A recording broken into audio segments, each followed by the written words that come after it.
और इस वक्त की बड़ी खबर, रीट केस में आरबीएससी चेयरमैन नप गए हैं। जारोली अध्यक्ष डीपी जारोली को बर्खास्त किया गया करने का निर्णय लिया गया है। सीएम अशोक गहलोत का बड़ा फैसला, पेपर लीक में शामिल कर्मचारियों पर भी कार्रवाई, आरोप साबित होने पर बर्खास्त होंगे। भविष्य में गड़बड़ी रोकने के लिए कमेटी बनाई गई है।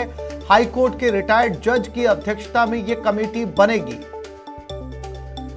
तो डीपी जारोली को बर्खास्त करने का निर्णय सरकार ने लिया है और वो तमाम कर्मचारी जो इस पेपर लीक मामले में प्रत्यक्ष या अप्रत्यक्ष तौर पर शामिल रहे हैं, उनके खिलाफ भी जांच होगी।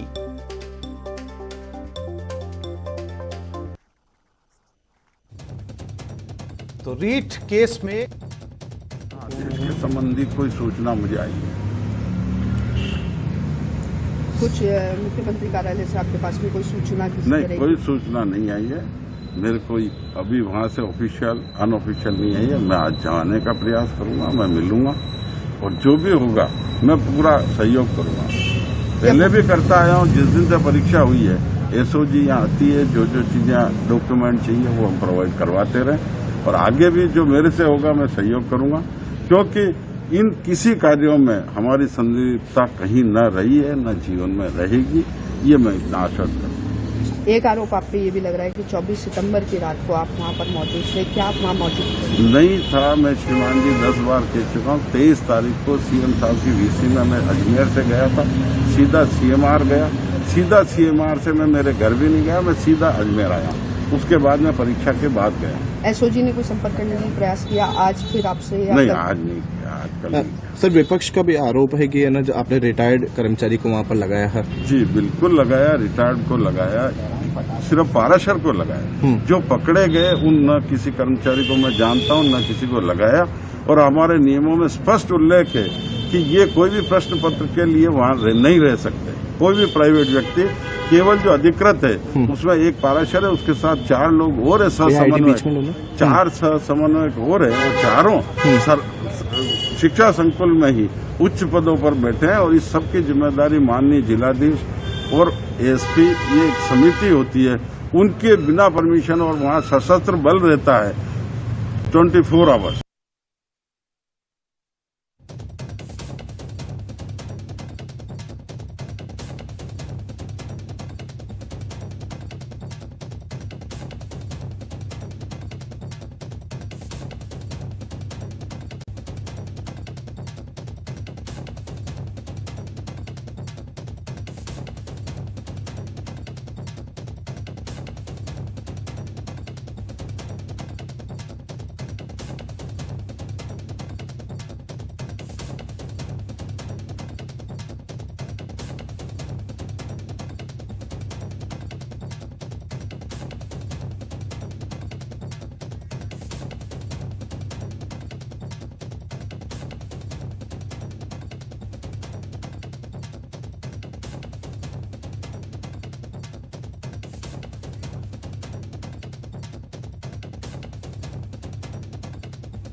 हमारे संवाददाता चंद्रशेखर के साथ। चंद्रशेखर, एक बड़ा फैसला सरकार का, साथ ही साथ लगातार जो विपक्ष मांग भी उठा रहा था, इसको लेकर जो है एक जो है विपक्ष को भी जवाब और साथ ही साथ सरकार का ये संदेश भी कि अधिकारी कितना भी बड़ा हो, अगर गड़बड़ी करते हुए पाया जाता है तो उसके खिलाफ कार्रवाई की जाएगी। चंद्रशेखर, ना मेरे जीवन में कभी अनुभव रहा है, ना मैं ऐसा अनुभव। बिल्कुल, कल ही अजमेर से भाजपा विधायक जो है वासुदेव देवनानी, उन्होंने एक प्रेस वार्ता कर आरोप लगाया था कि पूरे मामले की जांच जो है वो सीबीआई से करवाई जानी चाहिए और साथ ही जो बोर्ड अध्यक्ष हैं डीपी जारोली, उनके खिलाफ भी सख्त कार्रवाई करनी चाहिए। देर रात जब मुख्यमंत्री अशोक गहलोत ने डीपी जारोली के बर्खास्ती के आदेश जारी किए हैं, उसके बाद से डीपी जारोली से हम लगातार संपर्क करने के प्रयास कर रहे थे।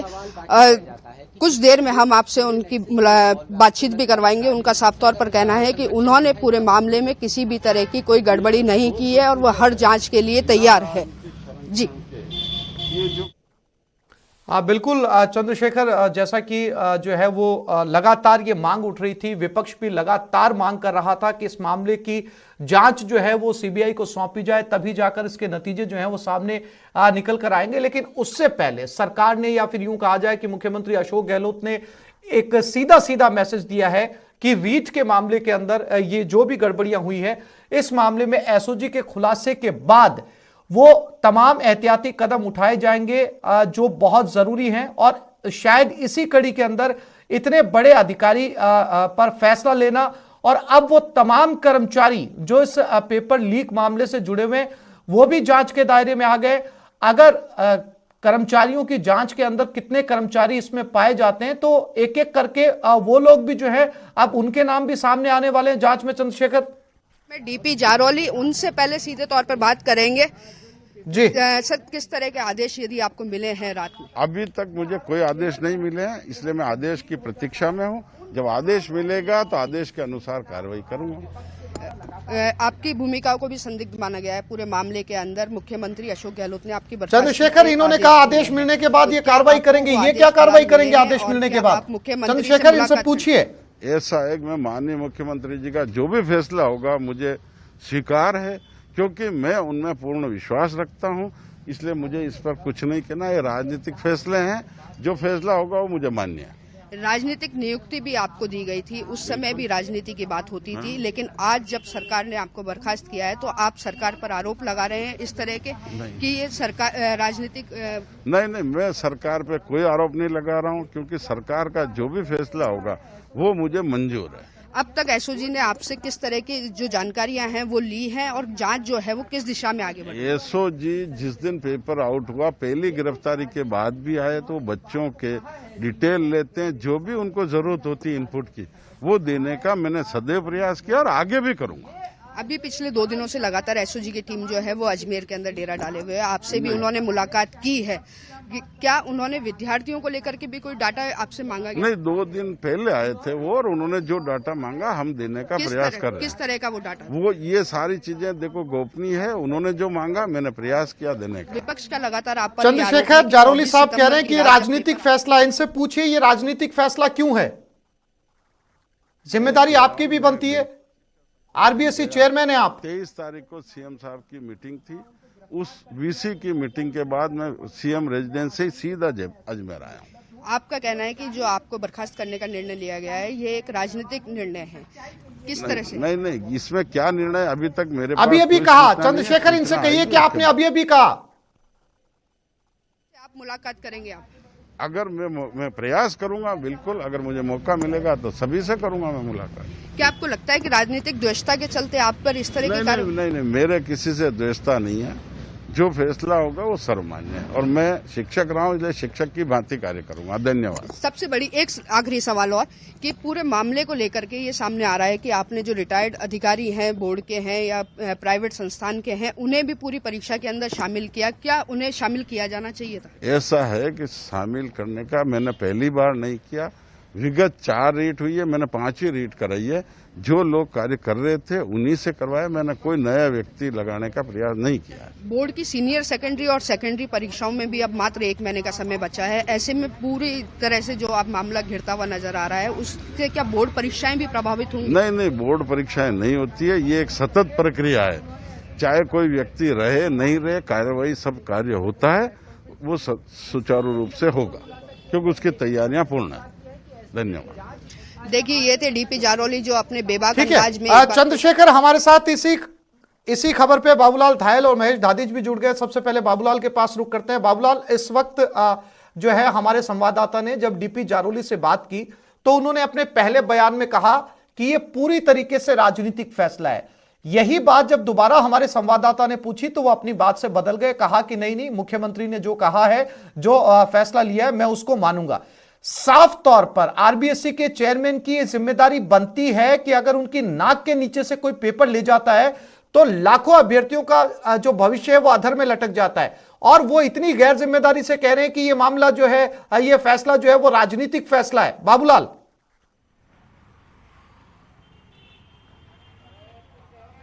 बिल्कुल, डीपी जारोली जो है वो संदेह के घेरे में हैं, तभी तो सरकार ने उनको टर्मिनेट करने का फैसला लिया है।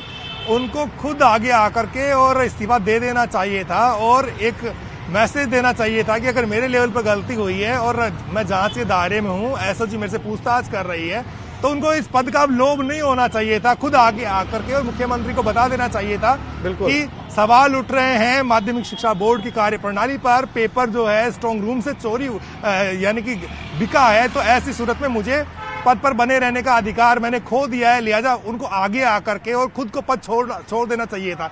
लेकिन वो पद से चिपके रहे और सरकार को आखिर में उनको बर्खास्त करना पड़ा। बाबूलाल, वो तो पद छोड़ने के मूड में बिल्कुल नजर नहीं आ रहे। वो तो कह रहे हैं कि अभी तक मुझे कोई आदेश ही नहीं मिला है, आदेश मिलेगा उसके बाद में आगे देखा जाएगा कि क्या करना है।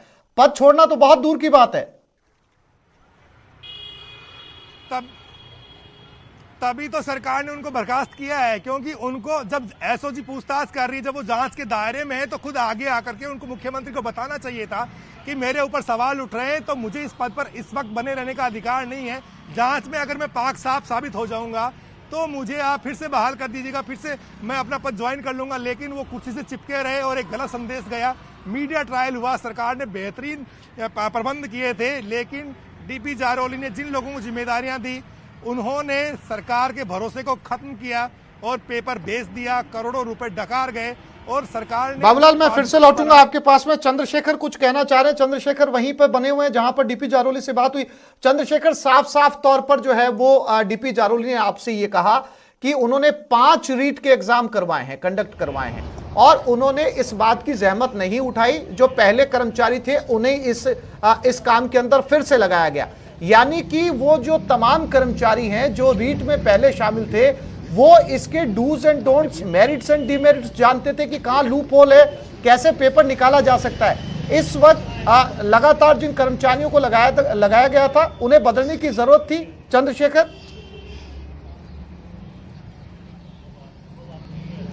बिल्कुल, हम लगातार इस बात को कहते हुए आ रहे हैं कि जो रिटायर्ड अधिकारी हैं उन्हें पूरी भर्ती परीक्षा के अंदर मुख्य भूमिका के अंदर शामिल क्यों किया गया? क्या बोर्ड के अंदर कर्मचारियों अधिकारियों की कमी थी?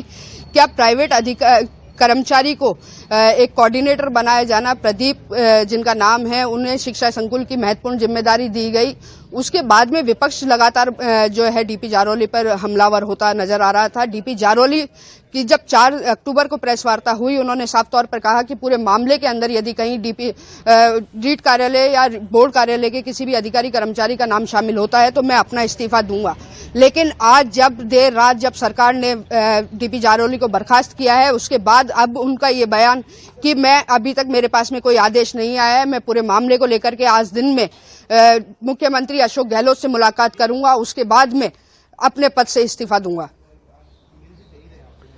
ठीक है महेश, डीपी जारोली से अभी बातचीत हुई न्यूज 18 राजस्थान पर एक्सक्लूसिवली, और उनके बयानों से लग रहा था, जो संवाददाता को वो जवाब दे रहे थे, कि कहीं पर भी सेंस ऑफ रेस्पॉन्सिबिलिटी जो है वो नजर नहीं आ रही थी। इस बात का भाव ही नजर नहीं आ रहा था कि लाखों अभ्यर्थियों ने जो परीक्षा दी थी वो उनकी देखरेख के अंदर गड़बड़ी हुई, और उन्हें, जैसा कि बाबूलाल ने बताया, कि उन्हें स्वतः संज्ञान लेते हुए इस्तीफा देना चाहिए था कि जब तक वो जांच के दायरे में हैं वो सरकार को सहयोग करेंगे और इस पद पर नहीं बने रहेंगे। अब बहुत महत्वपूर्ण सवाल महेश, क्या गिरफ्तारी होगी? क्योंकि सबसे बड़े पद का अधिकारी ही संदेह के दायरे में है।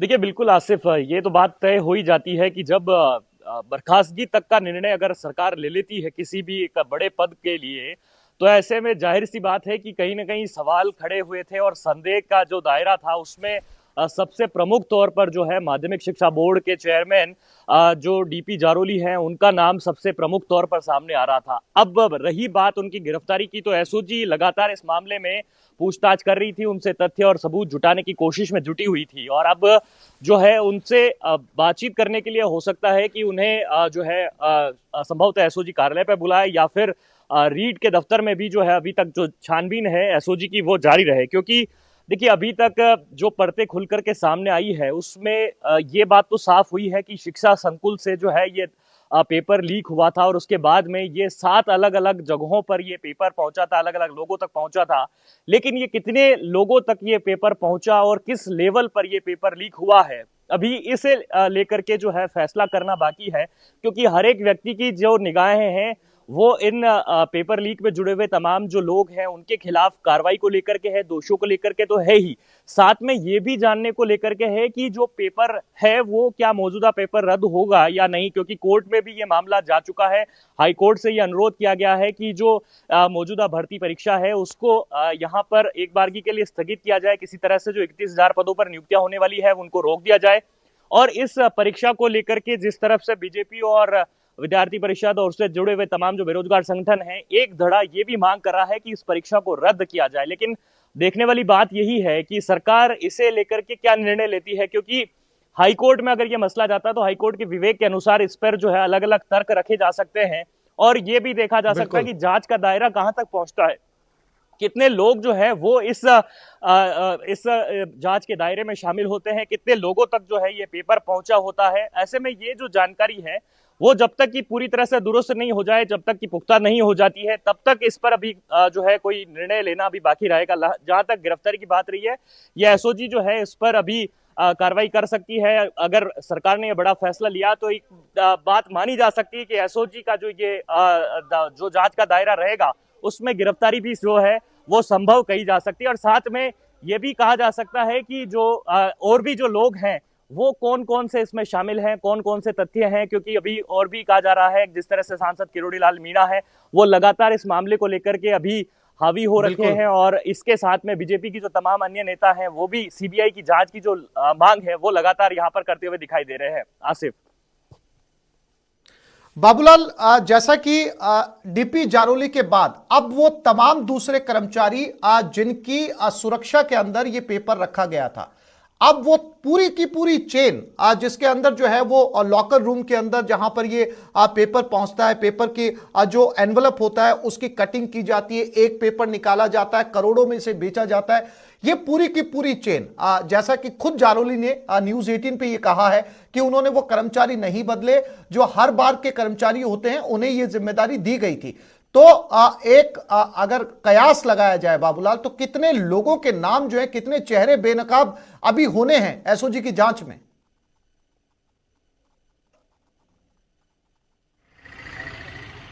जी देखिए, अभी भी सैकड़ों लोग संदेह के दायरे में हैं। प्रिंटिंग प्रेस है, कोलकाता से पेपर छप करके आया था वहां से लेकर के और जहां पर पेपर रखा गया था स्ट्रांग रूम तक, इसके बीच की जो प्रक्रिया बहुत लंबी है।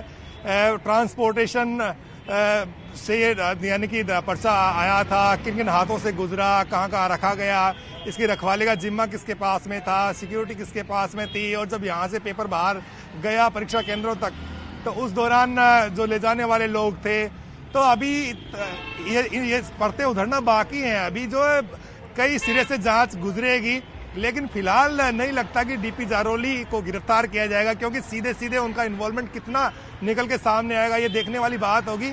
जिन लोगों पर उन्होंने एतबार किया वो गुनहगार निकले, लेकिन उनका इन्वॉल्वमेंट कितना है इन चीज़ों में ये भी बिल्कुल नहीं कहा जा सकता। तो हो सकता था कि उनको अपने आप को पाक साफ साबित दिखाने के लिए जैसे ही सवाल उठे उनको अपनी कुर्सी छोड़नी चाहिए थी और खुद को जांच के लिए आगे आना चाहिए था और कहना चाहिए था कि मैं जो भी सहयोग कर सकता हूं मैं करूंगा। शुरुआत में जो उनके बयान आ रहे थे उससे भी उनमें राजनीति कहीं ज्यादा झलक रही थी। ये काम तो सरकार का है, उनको अपनी जिम्मेदारी अपने कंधों पर लेते हुए एक उदाहरण पेश करना चाहिए था, वो नहीं कर पाए। सीधी सीधी जो है कमी इसमें यही दिख रही है। फिलहाल जांच कई स्तर पर हो रही है, बहुत सारी गिरफ्तारियां होना अभी बाकी बाबूलाल, है। एक दूसरा महत्वपूर्ण सवाल, रीट का ये पेपर लगातार सुर्खियों में बना हुआ है उस दिन से जिस दिन से रीट के पेपर लीक का मामला सामने आया था। अब सवाल ये है बाबूलाल कि लगातार विपक्ष हमलावर है रीट के पेपर को लेकर, सीबीआई जांच तक की मांग कर रहा है, लेकिन कहीं ना कहीं मुख्यमंत्री ने सरकार ने ये साफ जो है वो करने की कोशिश की है कि गड़बड़ी किसी भी स्तर पर हो, कितना भी बड़ा अधिकारी हो, सरकार इसको लेकर संजीदा है और हर वो तमाम उचित कार्रवाई करेगी जो बनती है। एक साथ मुख्यमंत्री ने दो काम करने की कोशिश की, माशिबो माध्यमिक शिक्षा बोर्ड के अध्यक्ष को हटाने के साथ साथ विपक्ष को जवाब देने की। बाबूलाल,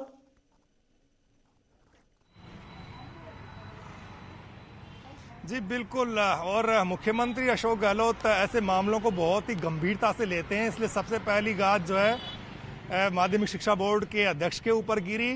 बहुत सारी गिरफ्तारियां इसमें हुई है और अब आने वाले दिनों में विधानसभा आ रही है, तो सरकार को विधानसभा में जवाब भी देना है। विपक्ष हमलावर है और विपक्ष के कई नेता हैं, सतीश पूनिया से लेकर राजेंद्र राठौड़ तक और किरोड़ीलाल मीणा से लेकर के मदन दिलावर तक, सबके सब सरकार से सीबीआई जांच की मांग कर रहे हैं। लेकिन राजस्थान की एसओजी ने बहुत ही बेहतरीन काम किया है, तो आप एसओजी की जांच पर सवाल नहीं उठा सकते। इतने कम समय में इतनी बड़ी भर्ती परीक्षा में जो घोटाला करने की कोशिश हुई, जो नकल गैंग उन्होंने पकड़ा है और जिन लोगों के जरिए वो आखिरी अभ्यर्थी तक पहुंचने की कोशिश कर रही है, तो जांच प्रभावित हो जाती है। और सीबीआई को आप जांच सौंप देते हैं तो इसका मतलब समस्या का समाधान होना नहीं है। ठंडे बस्ते में भी जांचें चली जाती हैं, लंबा अरसा लगता है। सीबीआई के पास में सैकड़ों केस होते हैं, तो उनको वक्त बहुत लगता है। अगर आपको नतीजे तक पहुंचना है और अभ्यर्थियों को इंसाफ दिलाना है, तो एसओजी फिलहाल एक सशक्त माध्यम है।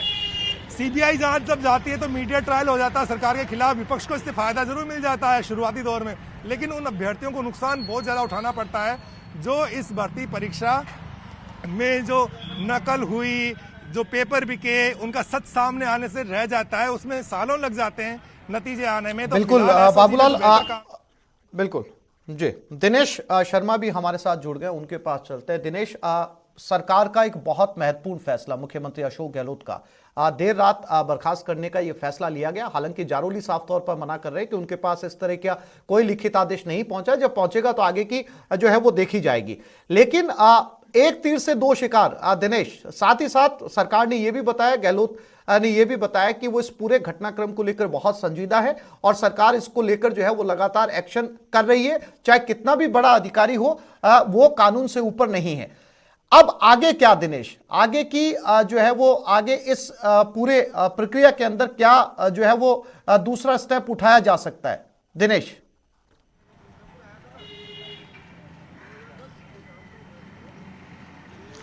अब बिल्कुल आसिफ, देखिए इस कार्रवाई के जरिए एक सख्त संदेश सरकार ने दे दिया है कि दोषी भले कोई भी हो, ऊपर से लेकर नीचे तक का कोई भी अधिकारी कर्मचारी हो, किसी को बख्शा नहीं जाएगा, किसी को भी खिलवाड़ नहीं करने दिया जाएगा। मैं फिर से लौटूंगा आपके पास में, हमारे संवाददाता चंद्रशेखर बने हुए हैं, उनके पास चलते हैं, कुछ अपडेट उनके पास आया। चंद्रशेखर, आप कुछ कहना चाह रहे हैं जल्दी से? जी बिल्कुल, सबसे बड़ा अपडेट हम देना चाहेंगे कि जो डीपी जारोली हैं वो अपनी गाड़ी के अंदर यहां से बैठकर जयपुर के लिए रवाना हो रहे हैं। मुख्यमंत्री अशोक गहलोत से ये मुलाकात करेंगे। उनका अभी जब हमारे से लगातार संपर्क बना हुआ था, फिर जब हमने उनसे भी बात करी तो उन्होंने कहा कि हम जयपुर के लिए वो रवाना होंगे और मुख्यमंत्री अशोक गहलोत से पूरे मामले के अंदर मुलाकात करेंगे। जी ठीक है दिनेश, जैसा कि अजमेर से सीधी तस्वीरें निकलते हुए अब जारोली जो है वो मुख्यमंत्री से मुलाकात करने के लिए निकले हैं। लेकिन अहम सवाल यह है दिनेश कि क्या मुख्यमंत्री मिलेंगे जिन्हें रात में बर्खास्त किया है? क्या वो सफाई मुख्यमंत्री उनसे लेंगे या एसओजी अब जो है वो आगे की बातचीत करेगी? क्योंकि अपने आप में बहुत गंभीर सवाल है कि अब जब पूरे प्रदेश के अंदर जारोली के चर्चे हैं, उनसे मुख्यमंत्री मुलाकात करेंगे।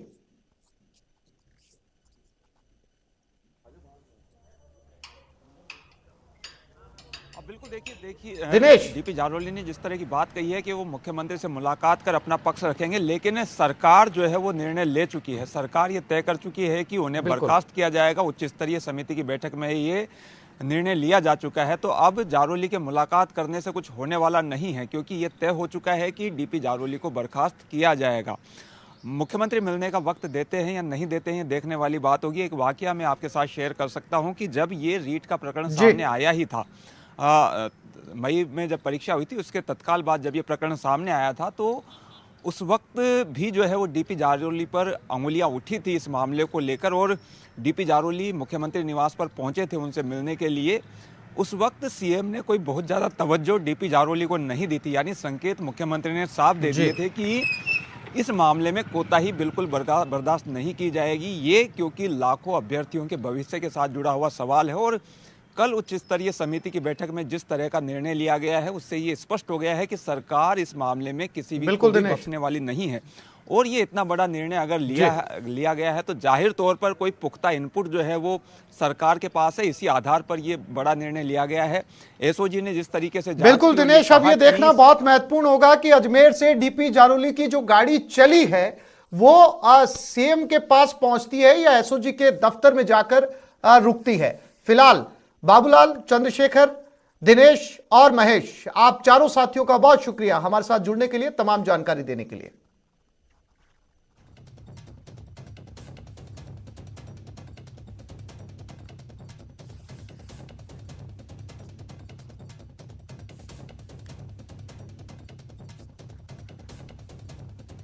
रीच मामले में जारोली का बयान। माशिबो अध्यक्ष डीपी जारोली ने न्यूज 18 से बातचीत करते हुए कहा, मेरे खिलाफ कार्रवाई का कोई आदेश नहीं मिला। सीएमओ में अपना पक्ष रखूंगा, सरकार के हर आदेश की पालना करूंगा, सही समय पर मीडिया के भी सारे सवालों के जवाब दूंगा।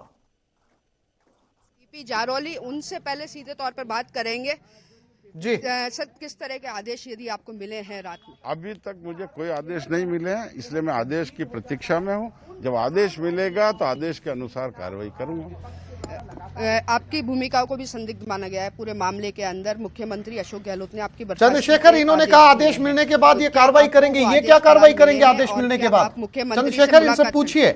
ऐसा है कि मैं माननीय मुख्यमंत्री जी का जो भी फैसला होगा मुझे स्वीकार है, क्योंकि मैं उनमें पूर्ण विश्वास रखता हूं, इसलिए मुझे इस पर कुछ नहीं कहना। ये राजनीतिक फैसले हैं, जो फैसला होगा वो मुझे मान्य है। राजनीतिक नियुक्ति भी आपको दी गई थी, उस समय भी राजनीति की बात होती थी, लेकिन आज जब सरकार ने आपको बर्खास्त किया है तो आप सरकार पर आरोप लगा रहे हैं इस तरह के कि ये सरकार राजनीतिक नहीं, मैं सरकार पे कोई आरोप नहीं लगा रहा हूं, क्योंकि सरकार का जो भी फैसला होगा वो मुझे मंजूर है। अब तक एसओजी ने आपसे किस तरह की जो जानकारियां हैं वो ली हैं और जांच जो है वो किस दिशा में आगे बढ़ी? एसओजी जिस दिन पेपर आउट हुआ, पहली गिरफ्तारी के बाद भी आए तो बच्चों के डिटेल लेते हैं, जो भी उनको जरूरत होती है इनपुट की वो देने का मैंने सदैव प्रयास किया और आगे भी करूंगा। अभी पिछले 2 दिनों से लगातार एसओजी की टीम जो है वो अजमेर के अंदर डेरा डाले हुए है। आपसे भी उन्होंने मुलाकात की है, क्या उन्होंने विद्यार्थियों को लेकर के भी कोई डाटा आपसे मांगा गया? नहीं, 2 दिन पहले आए थे वो, और उन्होंने जो डाटा मांगा हम देने का प्रयास कर रहे हैं। किस तरह का वो डाटा? वो ये सारी चीजें देखो गोपनीय है, उन्होंने जो मांगा मैंने प्रयास किया देने का। विपक्ष का लगातार आप पर चंद्रशेखर, जारोली साहब कह रहे हैं कि राजनीतिक फैसला, इनसे पूछिए ये राजनीतिक फैसला क्यों है? जिम्मेदारी आपकी भी बनती है, आरबीएससी चेयरमैन है आप। 23 तारीख को सीएम साहब की मीटिंग थी, उस वीसी की मीटिंग के बाद मैं सीएम रेजिडेंस से सीधा अजमेर आया हूं। आपका कहना है कि जो आपको बर्खास्त करने का निर्णय लिया गया है ये एक राजनीतिक निर्णय है, किस तरह से? नहीं, इसमें क्या निर्णय अभी तक मेरे अभी कहा। चंद्रशेखर, इनसे कहिए कि आपने अभी कहा। आप मुलाकात करेंगे? आप अगर मैं प्रयास करूंगा, बिल्कुल, अगर मुझे मौका मिलेगा तो सभी से करूंगा मैं मुलाकात। क्या आपको लगता है कि राजनीतिक द्वेषता के चलते आप पर इस तरह की कार्रवाई? नहीं, मेरे किसी से द्वेषता नहीं है, जो फैसला होगा वो सर्वमान्य है, और मैं शिक्षक रहा हूं इसलिए शिक्षक की भांति कार्य करूंगा। धन्यवाद। सबसे बड़ी एक आखिरी सवाल और कि पूरे मामले को लेकर के ये सामने आ रहा है कि आपने जो रिटायर्ड अधिकारी हैं, बोर्ड के हैं या प्राइवेट संस्थान के हैं, उन्हें भी पूरी परीक्षा के अंदर शामिल किया, क्या उन्हें शामिल किया जाना चाहिए था? ऐसा है कि शामिल करने का मैंने पहली बार नहीं किया, विगत 4 रीट हुई है, मैंने 5वीं रीट कराई है।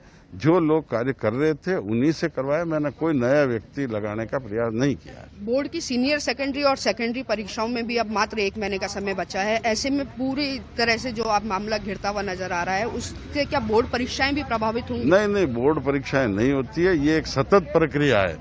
चाहे कोई व्यक्ति रहे नहीं रहे, कार्रवाई सब कार्य होता है, वो सुचारू रूप से होगा, क्योंकि उसकी तैयारियां पूर्ण है। यहां एक छोटे से ब्रेक के लिए रुक रहे हैं, जल्द लौटेंगे।